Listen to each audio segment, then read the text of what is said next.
As you know, the field of tumor immunology has enjoyed an explosion of knowledge during the two last decades, and the major breakthrough concern the identification of tumor antigen, the understanding of the biology of dendritic cells, and the crosstalk between the tumoral system and the immune system of the host.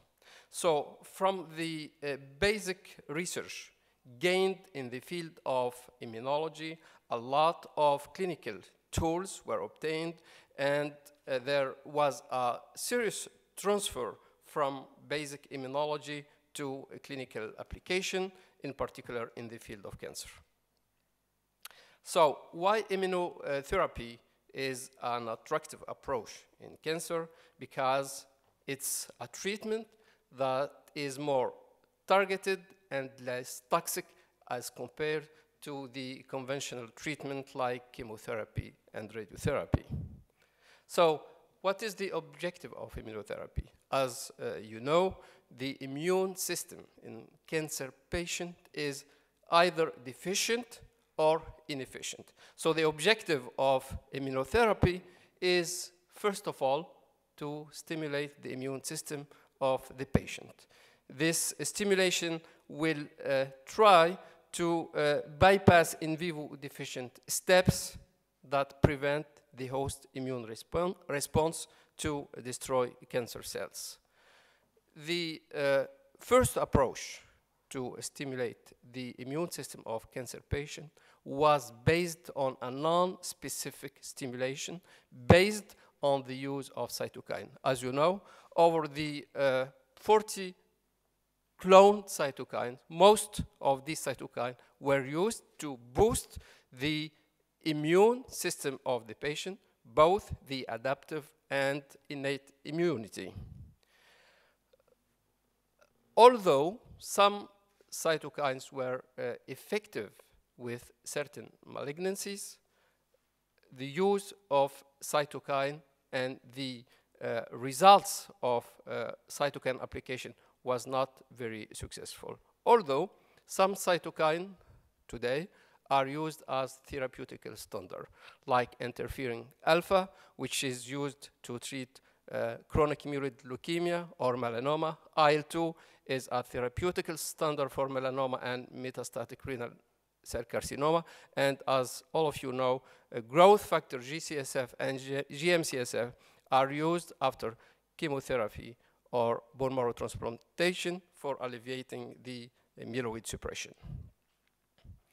I will give you only two examples of cytokines that are routinely used today.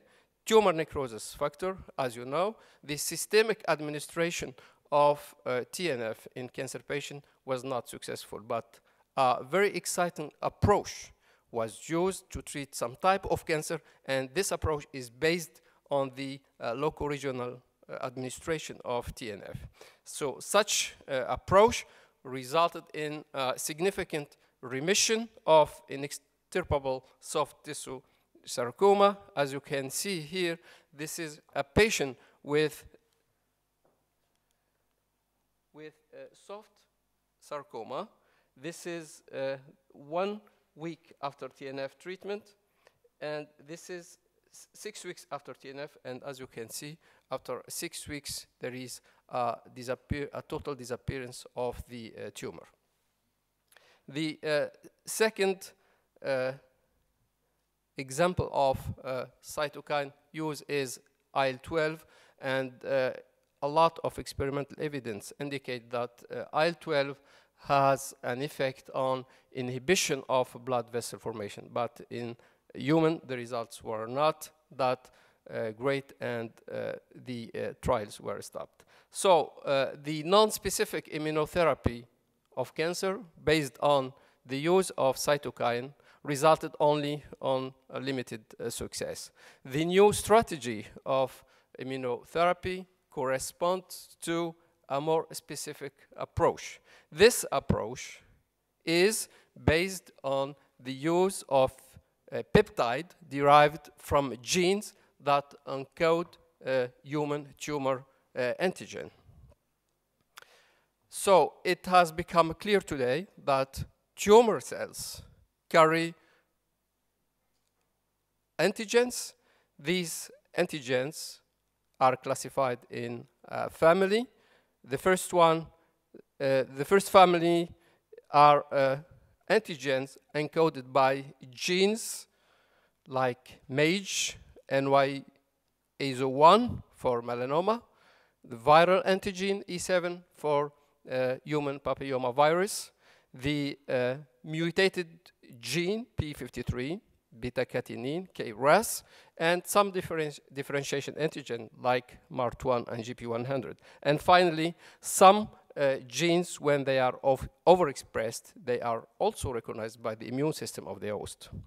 So in our laboratory, we are interested in two types of cancer, basically melanoma and non-small lung cell carcinoma. And we were interested in cloning some tumor-associated antigen. This is the approach we have been using in the laboratory. It is the genetic approach. The approach is based first on the establishment from the patient biopsy of tumor cell lines and CTL clone. From the tumor cell lines, as you can see here, we will prepare mRNA, cDNA, and construct a cDNA library, and the screening of cDNA library will be facilitated by the availability of the CTL clone. If the CTL clone recognizes the transfected cells with the appropriate cDNA, we have TNF secretion, and this is the approach that we have used to identify two tumor antigen in non-small lung cell carcinoma. The first one is a mutated antigen, which is the actinin 4 gene, and the second one we just have identified recently is the shared differentiation antigen procalcitonin 1.